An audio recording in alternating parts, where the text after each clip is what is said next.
নমস্কাৰ শিক্ষাগুৰুসকল, আপোনালোক সকলোকে মোৰ ইউটিউব চেনেল টিচাৰ্ছ কৰ্ণাৰলৈ পুনৰ এবাৰ স্বাগতম জনাইছোঁ।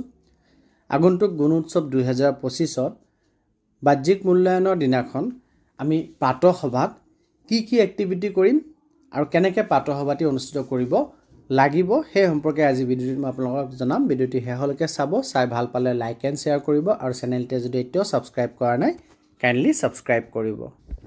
গুণোৎসৱৰ দিনাখন আমাৰ প্ৰাতঃসভাত 7টা বিৱৰকত 7টা নম্বৰৰ ব্যৱস্থা কৰা হৈছে আৰু এই 7টা বিৱৰকক আমি সামৰি লৈ পেলাই আমাৰ প্ৰাতঃসভাটি আমি অনুষ্ঠিত কৰিব লাগিব। তাৰে প্ৰথম হ'ল আমি প্ৰাতঃসভা শৃংখলাবদ্ধভাৱে আৰু সঠিকভাৱে অনুষ্ঠিত কৰিব লাগিব, অৰ্থাৎ ডিচিপ্লিন মেইনটেইন কৰি পেলাই ছিষ্টেমেটিক ৱেত আমি প্ৰাতঃসভা অনুষ্ঠিত কৰিব লাগিব। কোনটো আগত কৰিম কোনটো পাছত কৰিম সেই বস্তুটো আমি মিলাই পেলাই আমি প্ৰাতঃসভা অনুষ্ঠিত কৰিব লাগিব আৰু ছাত্ৰ ছাত্ৰীসকলৰ লগতে শিক্ষক শিক্ষয়িত্ৰী আৰু যি মাতৃগোট বা SMC মেম্বাৰ প্ৰেজেণ্ট থাকিব তেওঁলোকৰ যাতে এটা ডিচিপ্লিন মেইনটেইন কৰি প্ৰাতঃসভাত অংশ লয় সেইটো আমি নিশ্চিত কৰিব লাগিব।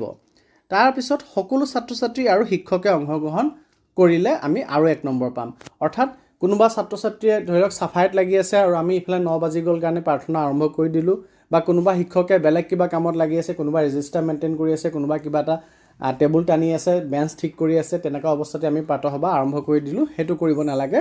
সকলো শিক্ষক আৰু সকলো ছাত্ৰ ছাত্ৰীয়ে যাতে প্ৰাতঃসভাত অংশগ্ৰহণ কৰিছে সেইটো আমি নিশ্চিত কৰিব লাগিব, তেতিয়া আমি 1 নম্বৰ পাম। বিদ্যালয় পৰিচালনা সমিতি অৰ্থাৎ SMC আৰু মাতৃগোটৰ সদস্যসকল প্ৰাতঃসভাত যাতে অংশ লয় সেইটো আপোনালোকে নিশ্চিত কৰিব।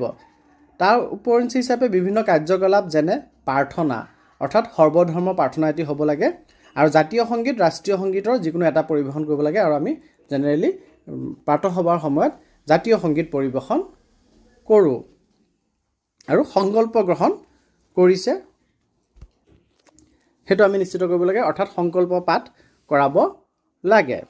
ব্যক্তিগত পৰিষ্কাৰ পৰিচ্ছন্নতাৰ নিৰীক্ষণ কৰিব লাগে, অৰ্থাৎ ছাত্ৰ ছাত্ৰীসকলৰ যি পাৰ্চনেল ক্লিনলিনেছ তেওঁলোকৰ চাফ চিকুণতা তেওঁলোকৰ দ্বাৰাই চেক কৰাব লাগে।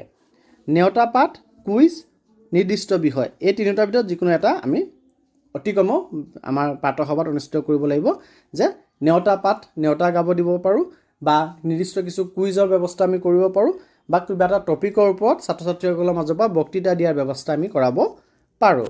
আৰু শেষত আমি দিনটোৰ তাৎপৰ্য বা মহান ব্যক্তিৰ বাণী, অৰ্থাৎ সেই দিনটো আমাৰ ধৰি লওক 6 জানুৱাৰী বা 7 জানুৱাৰীত আমাৰ বিদ্যালয়ত যদি বাহ্যিক মূল্যায়ন হৈ আছে, 7 জানুৱাৰী দিনাখন কিহৰ কাৰণে বিখ্যাত বা সেইদিনাখন কি ঘটনা ঘটিছিল তাৰ তাৎপৰ্য ব্যাখ্যা আমি কৰিব দিব পাৰোঁ, বা সহজতে যোনটো আমাৰ হয় বিদ্যালয়সমূহত সেইটো হ'ল মহান ব্যক্তিৰ বাণী অৰ্থাৎ মহৎ লোকৰ বাণী আমি তাত ছাত্ৰ ছাত্ৰীসকলৰ দ্বাৰা কোৱাব পাৰোঁ।